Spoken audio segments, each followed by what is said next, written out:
Today in the nerdy news you need to know about. Starfield's getting a big update. The next Arkham game is in VR. And Helldivers 2 continues to climb the ranks. We'll have all this and more because this is Kinda Funny Games Daily. Get your fingers out of your pants.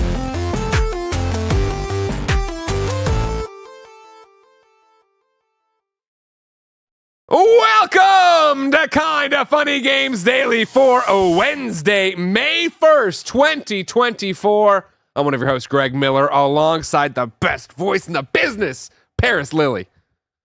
Thank you for having me here, sir. Thank you for being I'm really here. putting the mic to my face. You're doing great. Well, you see me all the time, walk around like I'm Bob Barker, so don't worry about it. But you just spin it like that and put it down, you're fine. You're fine, because we're going to have this eye contact the whole time and a great time. Parris, thank you so much for coming up today. Oh, of course. Had to come up today. If you didn't know, ladies and gentlemen, it is a very special day, of course. Not only do we have Starfield news, and Parris and I love Starfield, so we need to talk about that. It is the final Kinda Funny XCast. We're saying goodbye. Of course, as you know, Gamescast has moved to a daily format this very week. You've seen Todd Howard. You've had the Fallout spoiler cast. Today, you say farewell to the Kinda Funny XCast. It's you. It's Gary Whitta. It's Mike, and a special guest. Yes. Really looking forward to it. A little bittersweet since we get a chance to actually dialogue about this.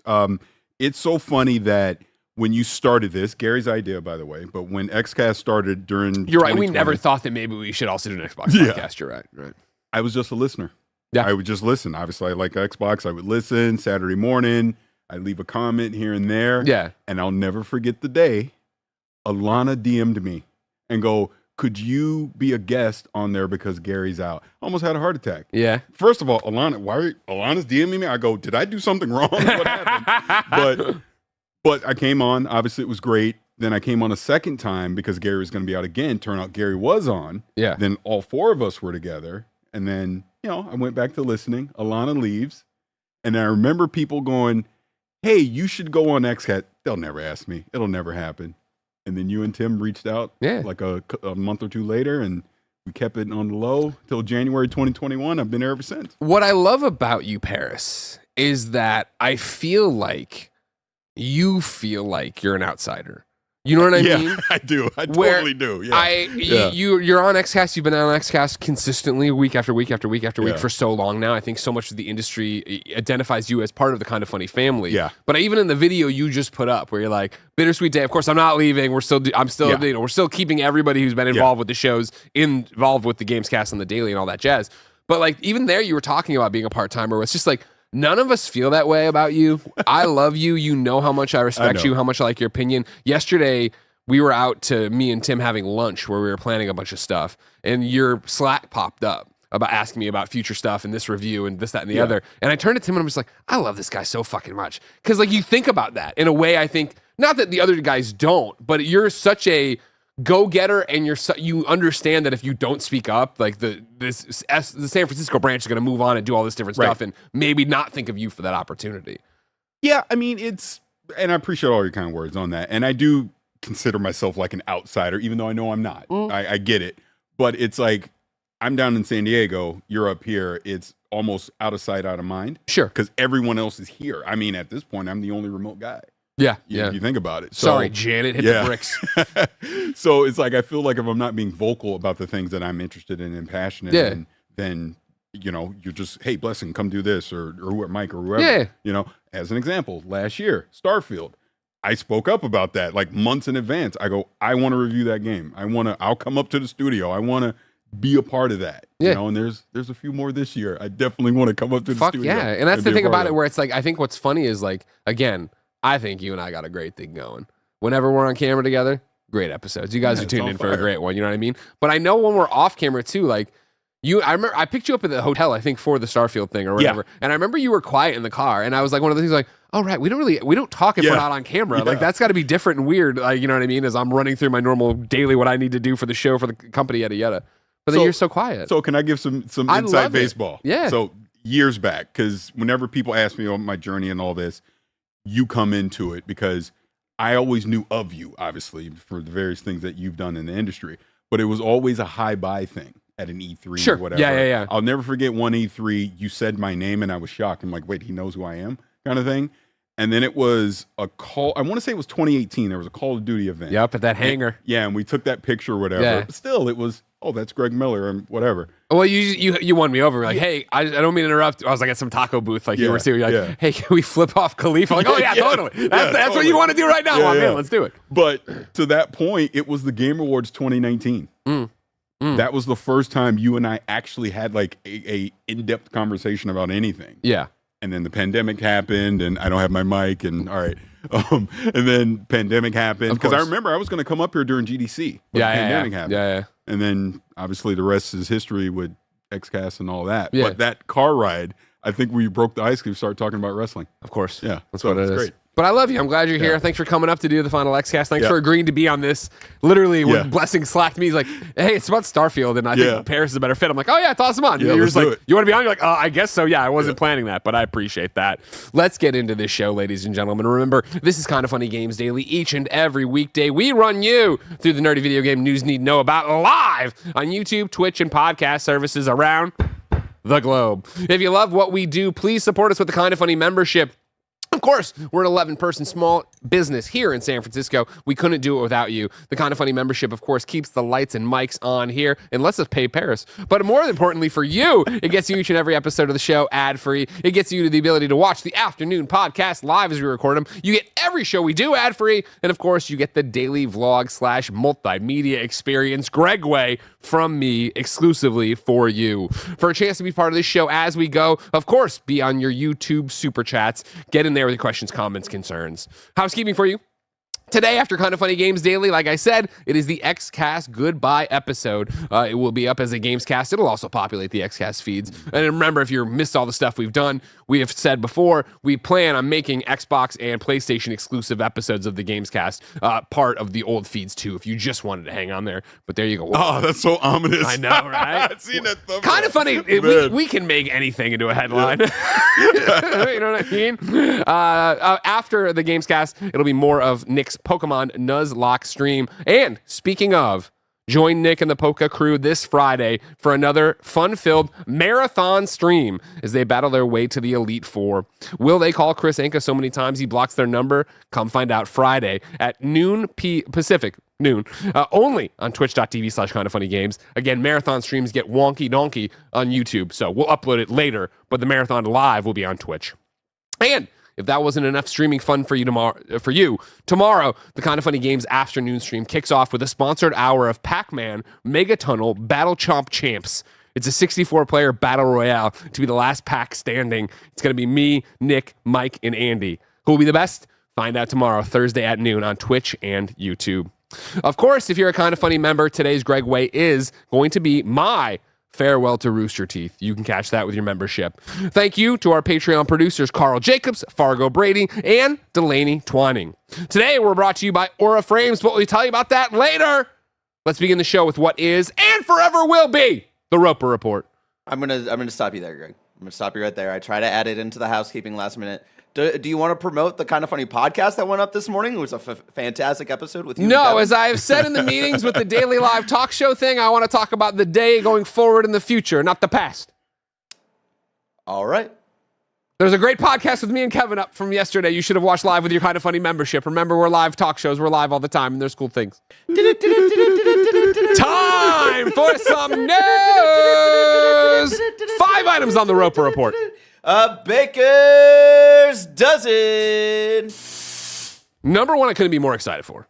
Yes, me too. The headline, of course, is Starfield's biggest update since launch arrives May 15th. This is Claire Lewis at GameSpot. I did not look into this. I got the Slack on the road from Bless. Parris should be on the show with Starfield related. I said, ooh, that's exciting. Because, of course, Todd was on this week. Teased imminently there'd be Starfield news. We didn't know what it was. So I haven't read through this. I'm excited. However, my excitement immediately dampened by the date, May 15th. As everyone knows, I'm sure you have all marked it on your calendar, May 15th is also when the ECW DLC pack drops for WWE 2K24. So I have CM Punk and Sandman. I got a lot going on May 15th, but I digress. Let's dive in. There's a video and everything. I'm stoked. Yes. Are you excited? You've read it. You've seen it. Are you happy? Yes, I'm very excited for this. It's a long one. Let's see when we want to start talking. Of course, ladies and gentlemen, I want to know what you think of Starfield. Will this bring you back? YouTube super chats, please. Bethesda has announced it will be releasing Starfield's biggest update since launch on May 15th. Referred to by Bethesda as the May update, the patch will include updated planet surface maps, new gameplay difficulty options, and new shipbuilding customization options, among other new features. The announcement was made via a 5-minute YouTube video uploaded to Bethesda Softworks' YouTube channel, featuring interviews with the game's lead producer, Joe Mueller, and art director, Istvan Pelli, and senior producer, Tim Lamb. Quote, we've seen a lot of feedback online that players we've seen a lot of feedback online that players really want a lot more utility and detail in our surface maps, Peely explained. So we took what's there, we blew it all up, and instead now we have a whole new aesthetic to the surface maps, where you can see the terrain, all the details in the terrain, trees, rocks, all the structures in the loaded zone. It's just a lot easier to navigate, end quote. Cities will also become easier to navigate post-update, Peely shared, revealing that players will now be able to see icons representing different points of interest when using their scanner to navigate on foot. Come on! God damn the amount of times I'm lost looking for a place to go. Oh my, and you get off and it's all white. It's all this crystal. You come out of your little league building and everything looks exactly the same. Can I interject right here before you continue? You may. So, as you may know, I was the lead review for Starfield for Kind of Funny, and I gave it a 4 out of 5. But I even said at that time, I'm looking in the camera, I even said at that time, I have to judge the game for what it is today, not for what it could be tomorrow. Yeah. This is tomorrow. Yeah. This is, you go, I can see the potential of what they can add to this to enhance the game, to make it even better. And this is exactly what this update is. I can't wait to keep finding out because there's so much more going on here, okay? Each icon functions as a fast travel point, allowing players to make use of the game's fast travel system without having to navigate through multiple map menus. You know, I got that right. Yeah. Because that sounds awesome. I stopped in the middle of a paragraph, so I can jump anywhere? Holy shit, okay. As for gameplay itself, the May update will introduce a multitude of new options to allow players to customize their gameplay experience. When the update goes live, players will be able to increase the amount of credits vendors have on them, reducing the need for players to visit multiple vendors to fully offload their loot. Yes. The player's carry weight capacity and ship cargo capacity can also be tweaked at any time via the player's inventory. I'm here. About fucking time. Can I just say that? So the player's carry weight and ship can be tweaked at any time. Yes. Meaning you can basically never be encumbered again? You can just turn that off? In other words, you know how in the game where, okay, you're encumbered on the player, but then you can load a bunch of shit on the ship? Yeah. I'm viewing that as you can tweak it at any time in your inventory. Okay. Where you're balancing that out. Okay. That's how I'm viewing it. I could be wrong. Yeah, but here we go. Yeah, cargo access distance. Yeah, anywhere. Yeah, that'll do. Oh, but you minus 6% XP. Oh, so it's changing that. Mm-hmm. That's fucking brilliant. Yeah, that's very nice. What I don't like is this is giving a piece of cheese to Gary Whitta. Gary Whitta complained about this, and I was like, over encumbrance is part of the fucking journey of Starfield, of a Bethesda game. And he's like, they'll fix it. I'm like, they won't fix this, and they just fixed it. So I'm wrong. Yes, you're wrong. Gary was right. Yep. Luckily, he'll never know about this because he won't watch this show or pay any attention to this, so that's cool. Moving on. Survival features, like the need for food and effects of environmental hazards, will also be customizable once the update is released, and players will gain access to new combat difficulty settings, allowing them to tweak the difficulty of both space combat and ground-side battles. You pointed. You like that one? Well, continue.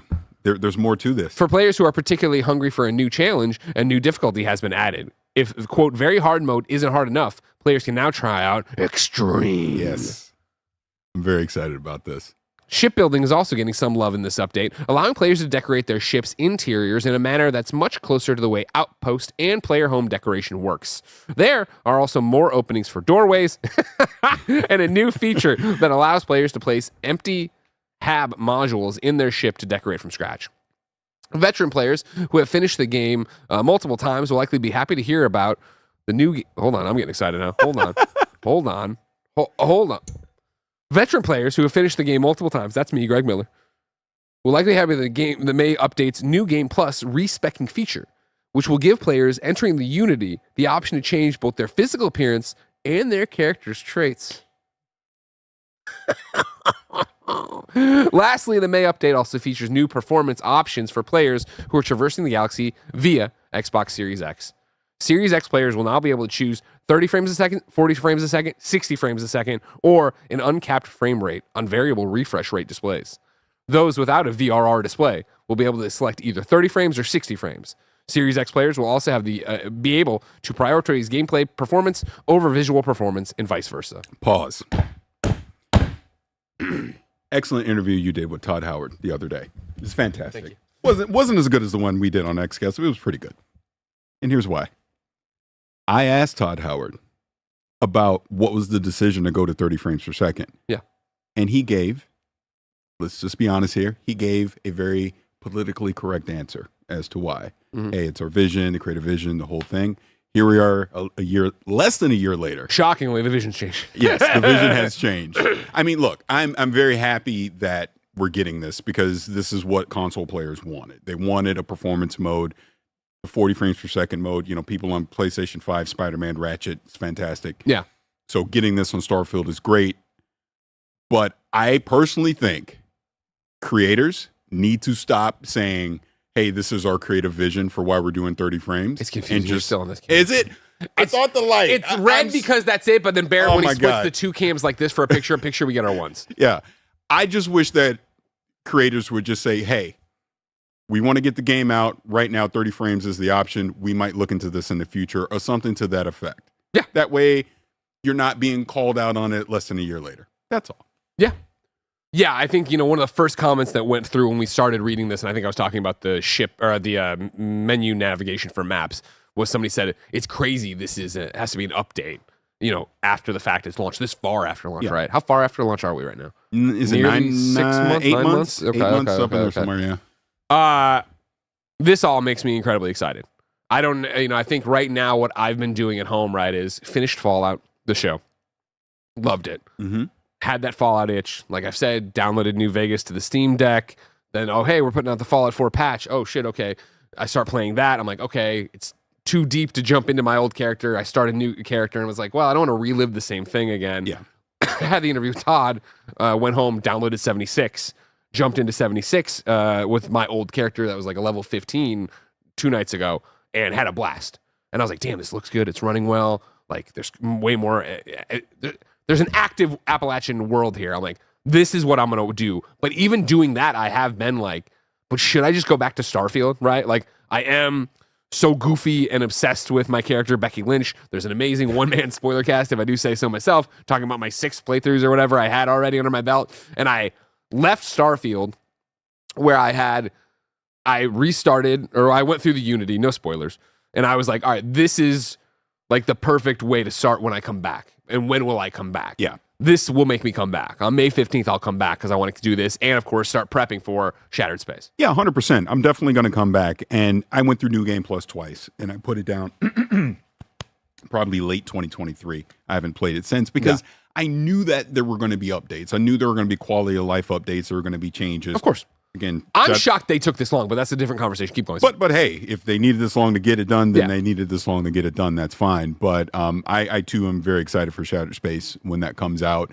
This is starting to reach that creative vision that I've always thought Starfield could be. Yeah, getting into this, it'll be interesting to see what Shattered Space looks like. A little nitpick, and I don't even think they mentioned this in the update, but they got to do something about the outposts. That is still one part of the game that I have no desire to invest any real time. But that's my whole thing, and that's what I was talking about with Todd, right? Like, I'm happy that's the case. Yeah. I hate, like, when I was like, oh man, Fallout 4, let's jump back in. It was like, oh man, I hated building my fucking I hated that I had to build it and do that. And I know 76 kind of does as well, but like, I also have my camp all set up and it's just like copy, paste, put down. I personally enjoy the fact that it's there, and if you want it, you can go do it. And if you want the set decoration in the house, that was never my thing. I was always like, I live in my ship. I don't need these outposts. I understand the idea of like, it'd be cool if there was a carrot at the end of stick to go do that. But I think people do like them as just set dressing, but I could be wrong. You clearly want more. Well, and I think this again goes back to when Todd came on XCast before Starfield came out, and he talked about outposts and how you'd have these trade routes and you could basically set up this whole economy just through the outposts. And I go, oh man, this sounds really exciting. I want to do it. But in practice, it feels like more of a chore to try and create your outpost than it, like you're saying, that carrot on the stick to make me want to go do it. So I wish they could do something. Simplify is probably the wrong word, but make the introduction in the outposts more welcoming for people, so you can really start getting nerdy with it and want to do it, because they're doing that with shipbuilding. They're making shipbuilding more, giving you more of an incentive to want to go actually do that versus just go steal somebody's ship, out in the galaxy. So, but I wonder too, like shipbuilding was a success at launch and people liked it and wanted more out of it. And I hadn't heard a lot of people who were like, man, I really wish Outposts were doing something like that. Me. So maybe that's it. Just you. Well, it's just you. You know what I mean? That's what it's got to be or whatever. Yeah. I look through this. I'm, going through surface maps. Obviously, super exciting for me. Again, I understand that that's crazy that they didn't have that. Fast travel points being all over the place. Another great one, especially for when you're talking about it's my 7th playthrough of the game. Like let's remove some of the friction points to get me all the way around there, right? Barrett, if you wouldn't mind, for me, one of the things I saw go through the chat was, man, the grind to level 100 is so long. And I remember when I was playing Starfield, I was like, oh man, it's taking a long time to level up in a way I don't like, right? Yeah. Even Fallout 76, I went from, in the first playthrough, 15 to 17, right? And I was like, oh, this feels good. Getting the dings, seeing the XP fill in. And then when the end game of Starfield revealed itself, I was like, oh, this makes more sense. Do you mind going back, Barrett, to where they were balancing like the gameplay and it was like, oh, you're getting minus XP? Because you're getting plus XP too. See, that's exciting. I like that idea of like, I never was challenged, I feel like, in the combat here. And I would love to have boots on the ground gunplay damage, like that kind of combat harder. And I don't like dogfighting, right? So leave dogfighting where it's at, up the combat difficulty when I'm addressing people and going after it. Man, they got a lot of stuff in here. They do, and to your point about being able to kind of have that difficulty slider on different things is great, because the dogfighting was probably my least favorite combat thing to do. And the first time I was playing through on the whole mega pirate quest thing that you have to do, right? And you have that big ship battle at the end. I wasn't, my ship level wasn't high enough. It was such a pain in the ass. And it's like, I just want to get past this part to continue the story. Why am I stuck on this part? Now I got to go back and level it, Obviously, I need to go watch the video. I'm hoping that their fast travel system in here kind of eliminates or makes it a little bit easier, or I can turn it off with all these customizations. Obviously, the daisy chaining of planets, that was so annoying, especially on the New Game Plus runs of, okay, cool, I just need to get to that end thing. Right. So now, but I can't warp right there. So I warp here, warp to the next one. Oh, somebody might be coming at me, but so I warp really quickly and it's like, this is suck. I don't care. This isn't narrative building to me that I'm like going through all these different jumps to get there. Damn. I'm excited for this. This is exciting. No, it's good. This is what the game needed. This definitely breathes new life into it. I've already seen people commenting, hey, I'll jump back in now. Or, I'll give it a shot now. This is what I was YouTube Super Chats, I do want to know if you're in or if you're out, if this does anything for you and moves the needle for you. Obviously, I think Parris and I, for lack of a better term, we're already in the tank, right? We already enjoyed this game. So giving me another reason, giving you another reason to come back to it, because I have been. It's always on the fringe of my mind. Like, should I start that new Starfield run? And I was like, well, I want to wait for the maps. And I always thought the map update would come way sooner than this. Now that I see it's bundled with a whole bunch of other quality of life changes, makes a bit more sense why it's taken so long or whatever. And like you said, get it right, do the thing. 100%. They get this, I'm sorry. No, please. You get this out now, because May 15th they said. So that's essentially CM Punk, I'm sorry. Yeah, essentially a month before the showcase. Todd walks out during the showcase. Here's Shattered Space. You get even more excited, because whatever other quality of life updates that are going to come with Shattered Space, you can highlight those at that time during the showcase to a wider audience. It probably comes out October, November. What are you expecting or looking for from Shattered Space? Super Chats, what are you as well looking for? I want the thing about Starfield is the side quests are actually what made the game 100%. More so than the main story. 100%. Right? I would love to them to add on this expansion story. Like, again, I was just talking about the whole pirate, the Crimson Fleet quest. Give me more of that. That Vanguard quest was sneakily really good. I want to see more stuff like that. And it already sounds like they want to focus more on combat with adding this extreme difficulty. Give me more combat encounters where more weapon variety too, by the way. Add more weapons into the game. Give me more variety on that. Make the crafting matter when I'm speccing stuff out and leveling it up. I'm more of a quality of life person. Give me a great story. That's what I'm looking for. Well, that's what you want from a Bethesda thing, right? Yeah. That's why Fallout 76 suffered at launch. Yeah, where it was like, oh, there's no one to talk to in this wasteland. Right. This sucks. You know what I mean? It's just robots giving me quests and pieces of paper. Yeah. Whereas now I'm running around and I meet this ghoul doctor and I don't have the charisma to romance. Or I'm like, well, I'll be back to that. That sounds fun. Like, that's what I want out of these experiences. And that's where I think, again, for me, Starfield works so well. I'm with you that main quest was like, I think at the end was cool, and then the more you did the New Game Plus, I thought was even cooler. Yeah. But that's I'm not one of, you play it for 30 hours, it gets great. I'm not going to do that. It was the side quest. It was when I started role-playing and making actual decisions, right? It was, not the moth, what's the mantis? Yeah, the mantis, like, which, come on. Again, was awesome. You get the ship and the whole thing. But that goes back to the point about the main quest, and I know this is like Starfield cast or something, but I never connected with the main quest NPCs. It just Andreja. Yeah, she's probably the only one. That's why it's such a sliders thing where I'm like, I gotta keep leaping. Yeah, she got mad at me one time and I felt hurt and I had to try and get her back. But anyways, I connected more with characters in the Crimson Fleet or the Vanguard than I did in the main story. So I hope Shattered Space gives more NPCs that you actually can be emotionally invested into. Yeah, you know what I mean? A really rich story. I'm hoping they give us more things to do on these planets. I understand they're going for the realism. Only 10% of them has light and stuff like that. But we were kind of starting to see the same procedurally generated buildings over and over. So maybe, for sure. Start to randomize that a little more. And that's the thing where it's like, I'm interested. I don't know. Do you think Shattered Space is going to be, hey, there's this big side quest we're doing. That's the main quest for this expansion. Or is it going to be, hey, we're recontextualizing the ending of the game. And this is post-Unity and all these different things. I hope it's the latter. I think that would be really cool to do something like that, to make your experience, your initial experience through the game, maybe even a New Game Plus a couple times, still matters. Now we're taking you to another level of going, through everything, getting no spoilers. It's always, and that's where it gets weird, right? Where it's like, it's always, I feel, a fine line to walk with DLC and expansions of when you say, oh, well, it's after you've rolled credits that this really matters, like that alienates people who might come back for it. But I guess if it got great scores, then it would motivate people. But like you look at something like The Witcher, right, where it's like Blood and Wine was on the main menu, right? Just click into it and go. You don't have to do the thing. I can actually give you another example. Please do. And I know you I think you gave it a 3 out of 5, but Phantom Liberty, Cyberpunk. Yeah. That actually takes place in the middle of the game. But one of those endings is more impactful than the final ending of the main game. That. Yeah. You know what I mean? Yeah. So I would hope Starfield can wrap it up so that this is post everything that you've done versus, this is a mission that happens in the middle part of the main story and now you continue the main story or whatever, Yeah.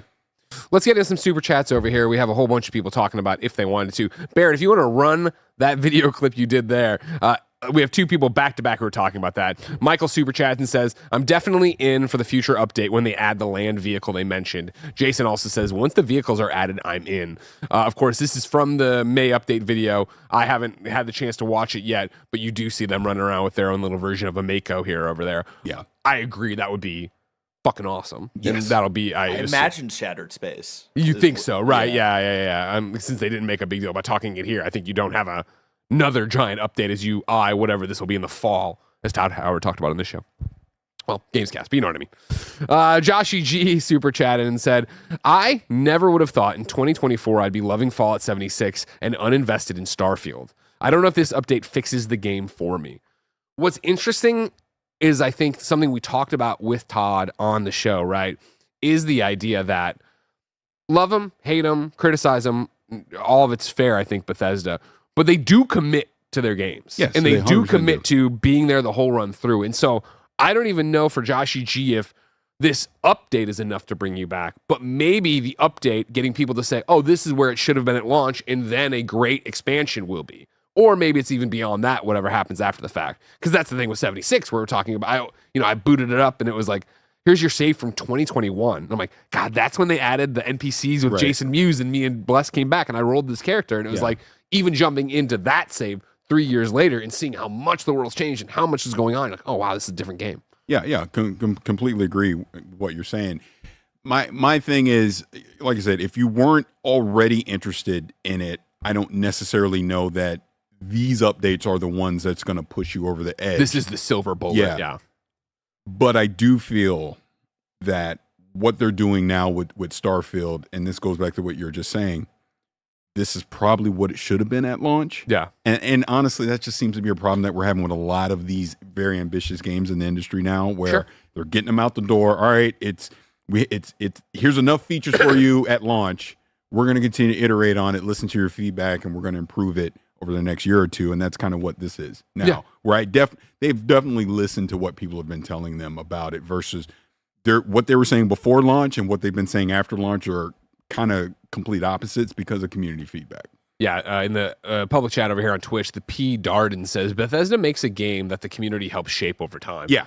Yeah, and I think that obviously, understandably and justifiably dings them at launch from alienating people, but it's back to what I talked so much about Starfield, throughout last year of just like, love these kind of games. So even with the warts and it not doing exactly what I want, not having a fucking surface map, like I'm still like, God, I fucking love this. Well, I think it's a thing of games like this where they're giving you this sandbox and they don't know how the community is going to react until they actually have it. Yeah. Because you can make assumptions. Well, we think people want to do this or we're going to want to do that. But then when the actual community gets it and they're going, well, actually, we want to do this or why don't you have that? And then now you work on it and iterate it and update it you listen to what people want. Again, what do they say in wrestling?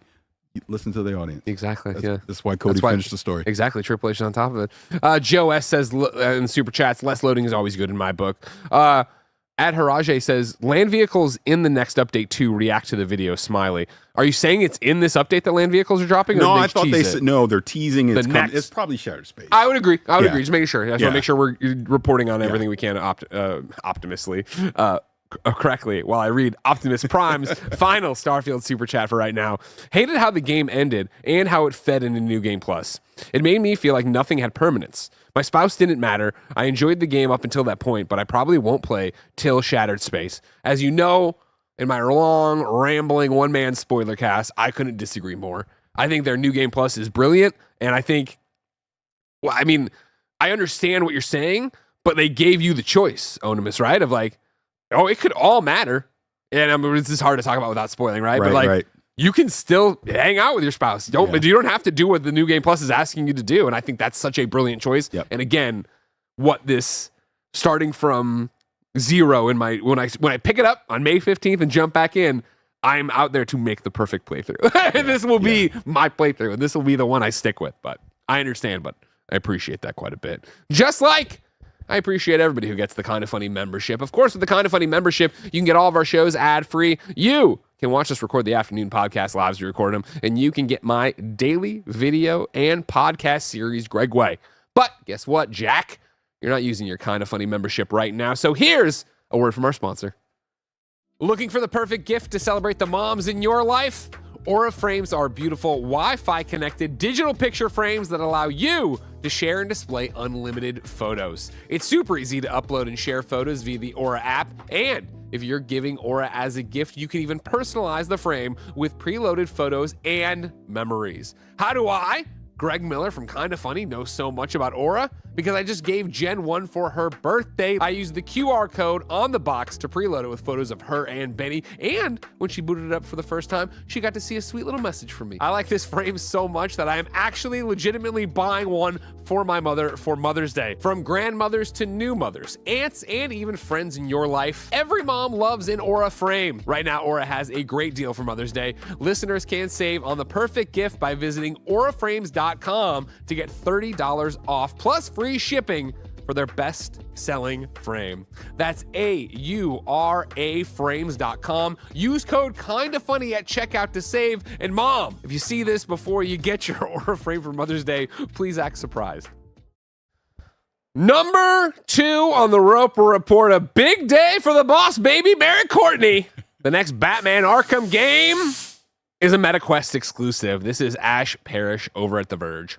Today, MetaQuest has announced the next entry into the iconic Batman Arkham series will be Batman Arkham Shadow, a VR game that's exclusive to the MetaQuest 3. Iron Man VR developer Camouflage and Oculus Studios are developing the game, which is set to release later this year. Meta didn't share much about the game itself, giving us a short trailer featuring Batman's POV as he swoops over the grimy, rain-slick streets of Gotham. Batman Arkham Shadow is set to release exclusively on MetaQuest 3 later this year, and Meta wrote that you can expect more details about the game to be revealed during the big Summer Game Fest showcase on June 7th. Parris, I want your opinion, of course. Super Chats, I want your opinions, of course. But we got to start with Mr. Batman himself. Barrett Courtney, of course, who, as you know, loved the Arkham series and what it was, and did the replays, and on the anniversaries would come out and do all these different things. He, of course, has beaten Brainiac 15 times in Suicide Squad. He has had definitely touched Suicide Squad. How you doing, Barrett? I'm fucking tired, Greg. And this is the thing. We put up a reaction video of me watching that trailer for the first time. We did. You can see how tired I am and how disappointed I am. The 3 seconds of excitement that I had because I immediately recognized just like the vibe of the Arkham, like Gotham specific city, and then seeing the Quest logo. And I think people are taking that as like good old kind of funny shitting on VR again. They all just fucking hate VR. And it's like, VR's fine. VR's fun, whatever. I don't hate it as much as you and Blessing. But like, this is the first official Batman Arkham titled game in 8 years.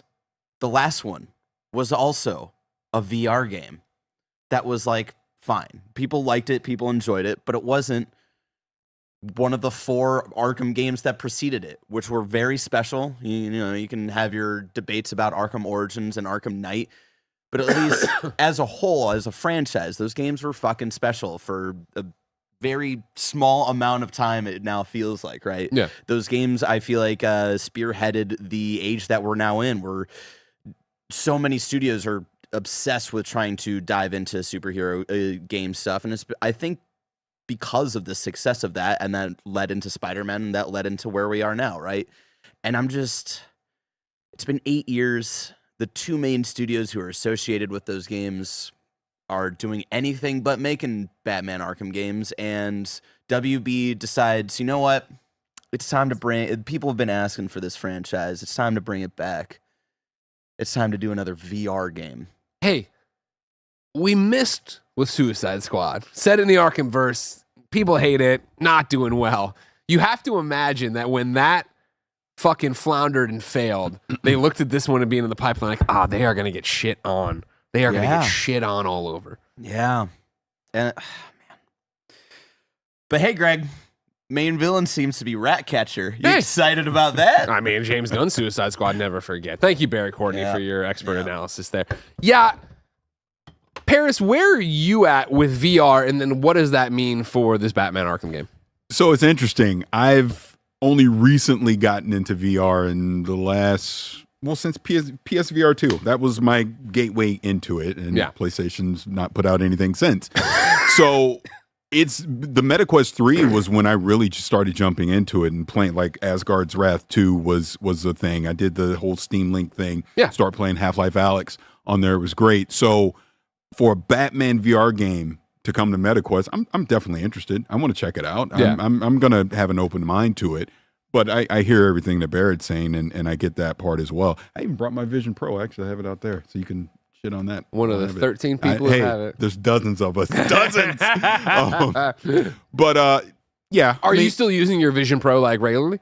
Yeah, that's why I brought it. Yeah. I took it on the plane because I wanted to watch X-Men 97 on the plane. Nice. But I still get the potential of VR. We need more VR titles. So in other words, if VR is going to succeed, we need more developers to jump in and create content for it. This is a loaded question that we talk about all the time, but people are sick of hearing me talk about it and Bless talk about it and random chuckleheads. You're no random chucklehead.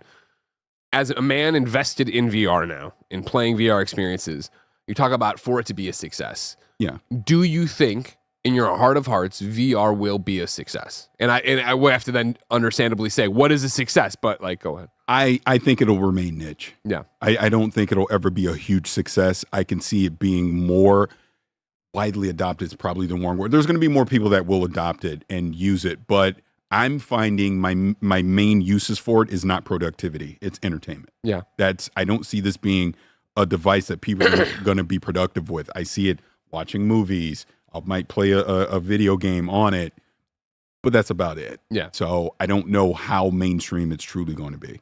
That's the thing for me, where if I was to look at my personal experience with VR and where I am now, disassociate right now just Batman Arkham in general, and Camouflage, an incredibly talented studio, friend of the show, Ryan Payton and the Camouflage team. I loved Iron Man VR. I hope when this drops, I'm going to definitely play it and stream it and yada, yada, yada. But to disassociate from it, it's the idea that at this point, for me, being an adopter of PlayStation VR 1 who really did like it, loving what the Quest has done with wireless VR, loving the tech of PlayStation VR 2, we're just at the point that I look at this, and this is an announcement, and it's a franchise, and it's a night and day reaction of my own personal belief from what it was when the original Batman Arkham VR got announced, where it was, oh my God, that's awesome, I can't wait. And I did it, and I played it, and I enjoyed it enough, but it's not like a must play. Now it is that thing of I look at it and I go, oh, okay, I, outside of a stream, probably will never play this, just because that's where I am with VR now. Yeah. VR does not fit my personal life right now, where it is, when I get home, I don't want to be cut off from my wife and child. And then even when it is, okay, it's the end of the night and they're both asleep and it's time for me to play games, I'm tired to the point that I don't feel like strapping on a headset and doing this thing. I'd rather sit on my couch with a giant TV and play. And so that is very much a personal thing, but I feel like we have gotten so far in the VR timeline that is what everybody has a personal case now for what VR is. And it clearly is that the overwhelming majority is not, oh, I'm going to strap it on and go.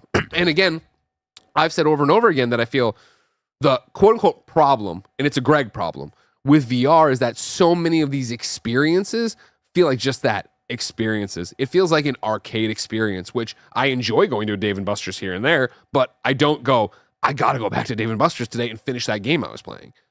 No, completely with you. Couple things on that. As far as, like you said, it being an experience. To me, Half-Life Alyx is the only game, one that I go, this is a game. Yeah.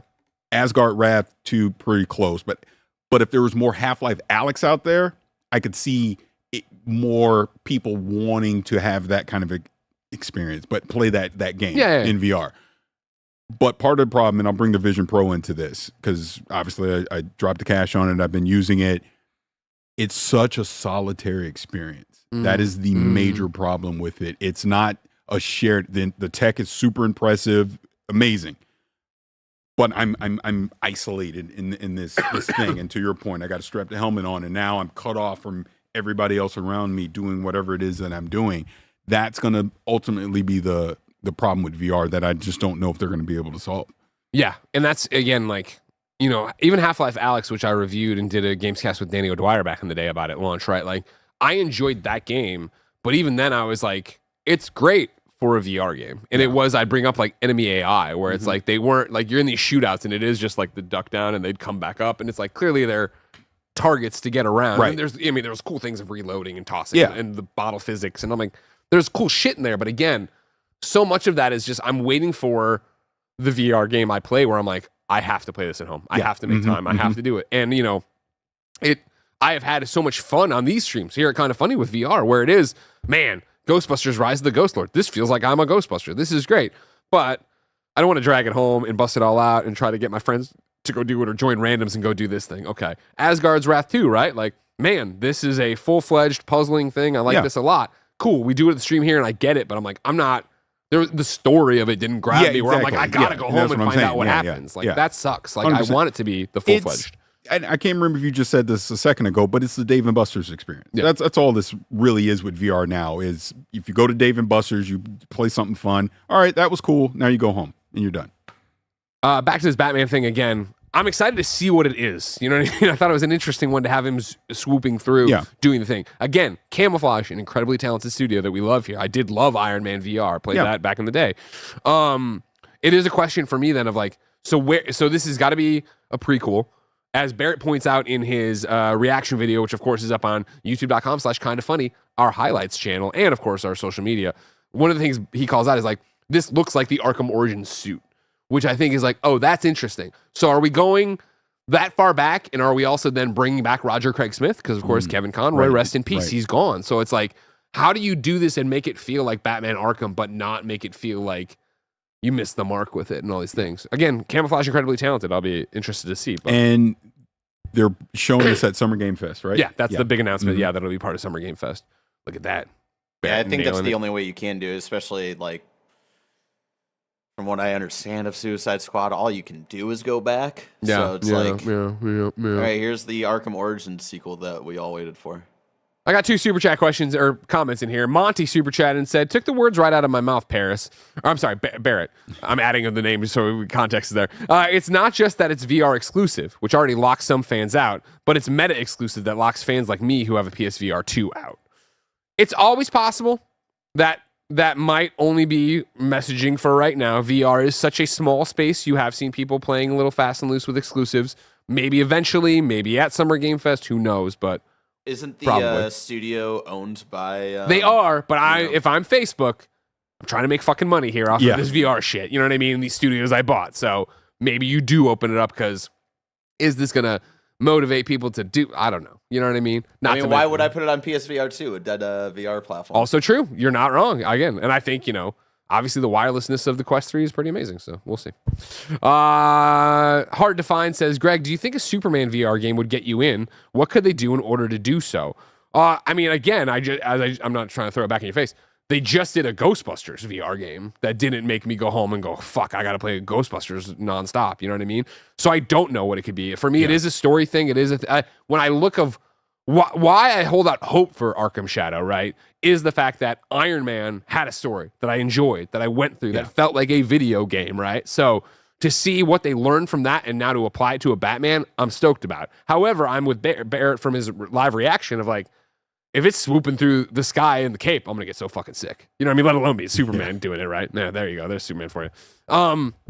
It's got to have a story. It's got to have a narrative. It's got to be compelling. We'll see if they can do it. And I do believe in the quality of the team over there, so let's go. And then the final one for VR, Nightlife Super Chat, and says, Marvel's Power United was a great VR game. Sadly, it probably got developed into what we have now as Marvel Rivals. Happy belated, Greg. Parris, hello. Yeah. Hi. Of course. Hi. Marvel's Power United, of course, was a great VR game made, of course, by our friends, Sanzaru Studios, who went on to make Asgard's Wrath and Asgard's Wrath 2, which got a 10 out of 10 from IGN. So we will see what it all becomes. For now, let's move back to a traditional video game. It's all about democracy. Number 3, Helldivers 2 already ranks 7th in lifetime US dollar sales for Sony published game. This is Tom Ivan at VGC. Helldivers 2 ranks 7th in lifetime US dollar sales for Sony published games after just 2 months of availability. That's according to research firm Circana, formerly NPD, which published its US games industry sales report for March on Wednesday. Helldivers 2, which topped February's sales charts and placed at number 2 on March, is the best-selling premium game of the year so far based on dollars.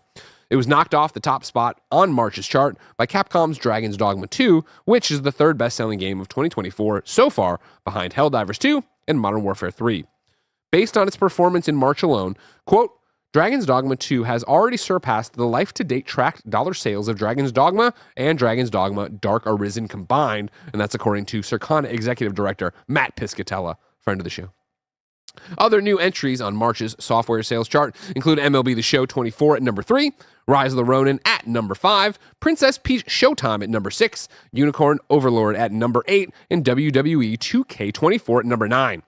While software and accessory sales both increased by 9% year over year in March, hardware sales were down 32% compared to a year earlier. We are getting long in the tooth, Parris, when it comes to these consoles. Helldivers, though.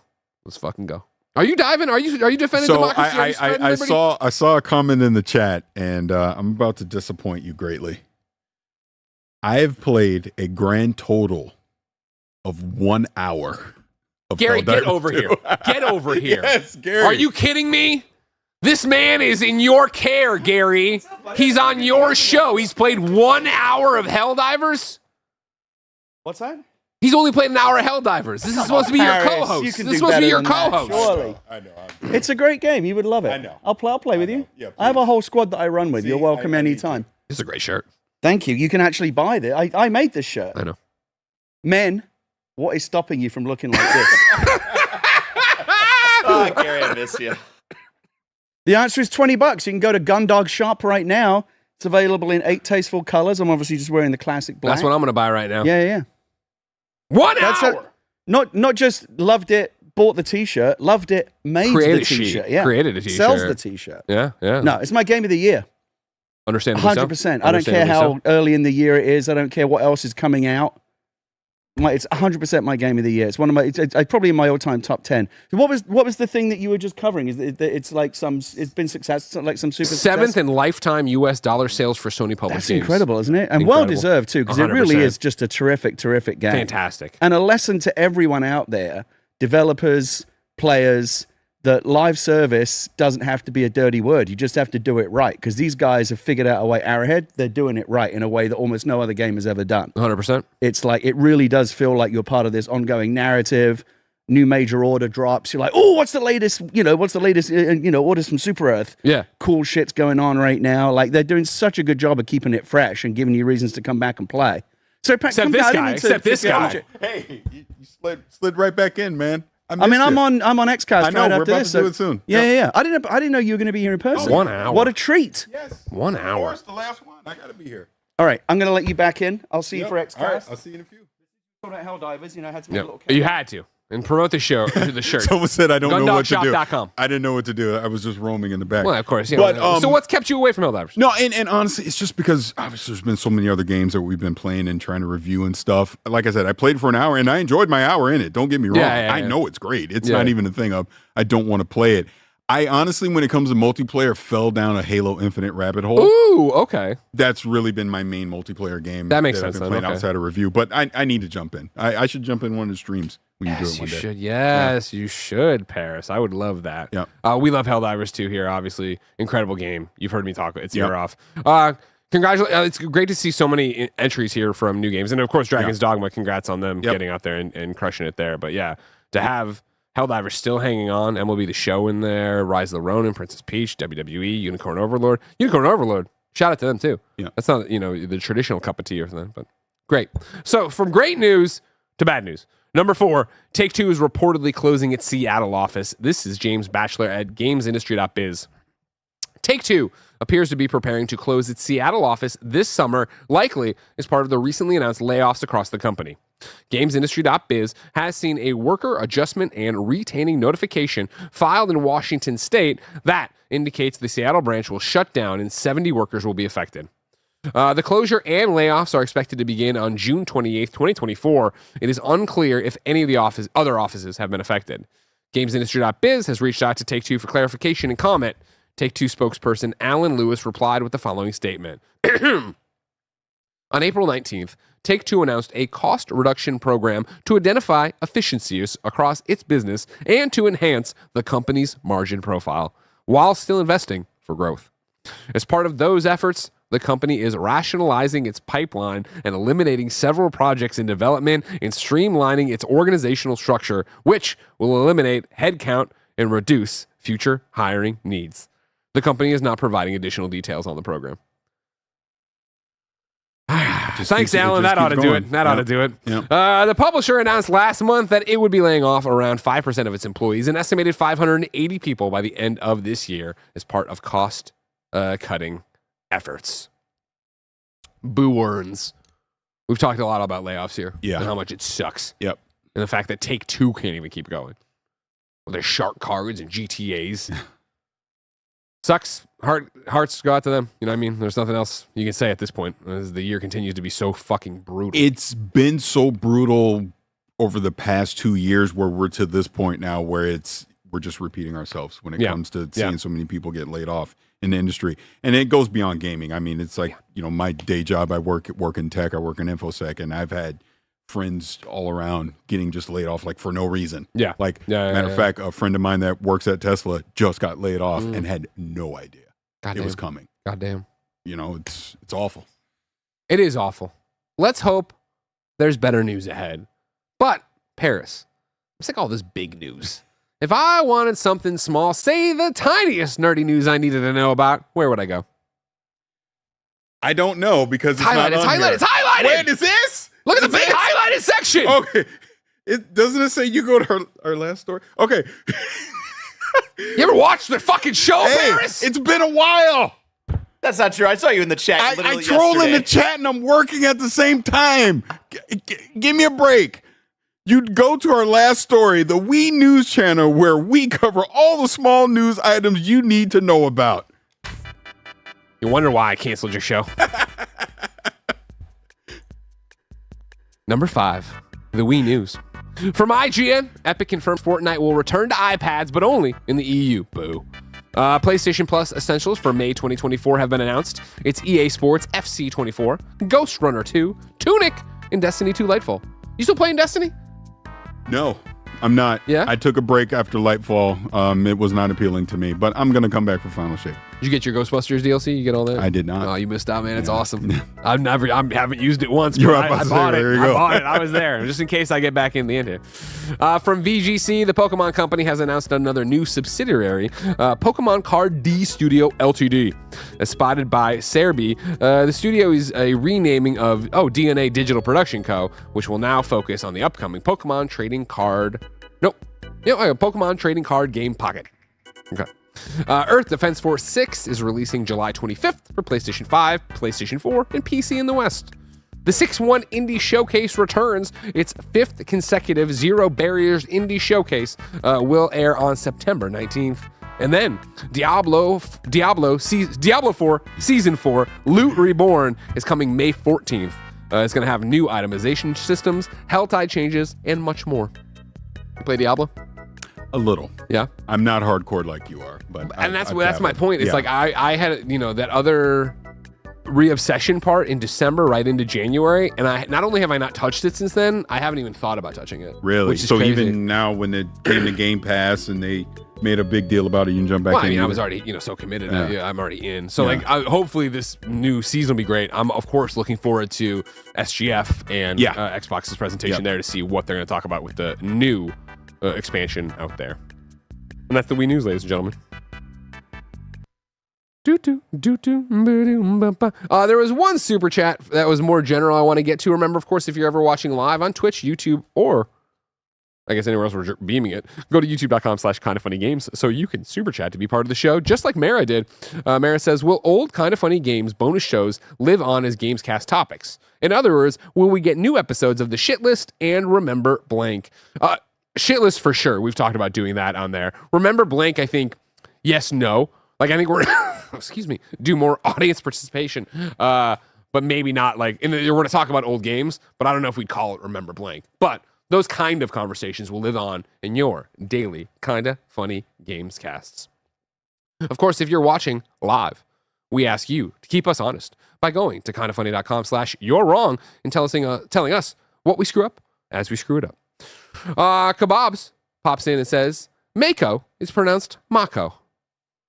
Now isn't Mako the Final Fantasy thing? I'm saying Mako like when you're driving the Mako in Mass Effect. Yeah, that's how I took it. Yeah. You're fucking wrong, Kebabs. Yeah, thank you. You're fucking wrong. Yes. Kebabs swings again here, has another correction for us. Says, Astrobot Rescue Mission is also more than just a demo, with 16 lengthy levels and bosses. There's a reason we all wanted a second one for PSVR 2. Yes, no one's talking shit about Astrobot. Calm down. Goddamn, Kebabs, She comes in here, wants to just nickel and dime us, gets it wrong. You know what I mean? She's not even listening to the right conversation. Here's Mako, immediately jumps to fucking talking about fucking Mako. How is she nickeling and diming us? Barrett, are you on her side or my side? Think about it. Turn off your camera. Thank you. I'm with the people. We'll see how you feel about that later on, all right? Ladies and gentlemen, this has been another episode of Kinda Funny Games Daily. Each and every weekday, we run you through the nerdy video game news you need to know about live on YouTube, Twitch, and podcast services around the globe. If you love what we do, if you love seeing Parris over here, go get the Kinda Funny membership on YouTube or Patreon. Of course, you would get each and every episode of the show ad-free. You get all of our shows ad-free, and we do so many shows. Of course, you'd also get Gregway each and every day, and you could watch us record the afternoon podcast live as we record them. Remember, Kinda Funny is all about live talk shows. Right after this, it is the Kinda Funny Gamescast in its daily format, and it is the XCast saying goodbye. Goodbye to the XCast, ladies and gentlemen, as we evolve into the daily Kinda Funny Gamescast format. You will have Parris, you will have Mike, you will have Gary, and you will have a special guest that we are all very excited to hang out and see what happens there. I love you. I love you too. Thanks for stepping up and doing the show today. Of course. Couldn't have done it without you. You're great. You're fantastic. I want you to know that. It's been a pleasure. It always is a pleasure, of course. After Gamescast, Nick's doing more Pokemon on the stream, of course. And there's always something going on youtube.com/kindafunnygames. Until next time, ladies and gentlemen, it's been our pleasure to serve you.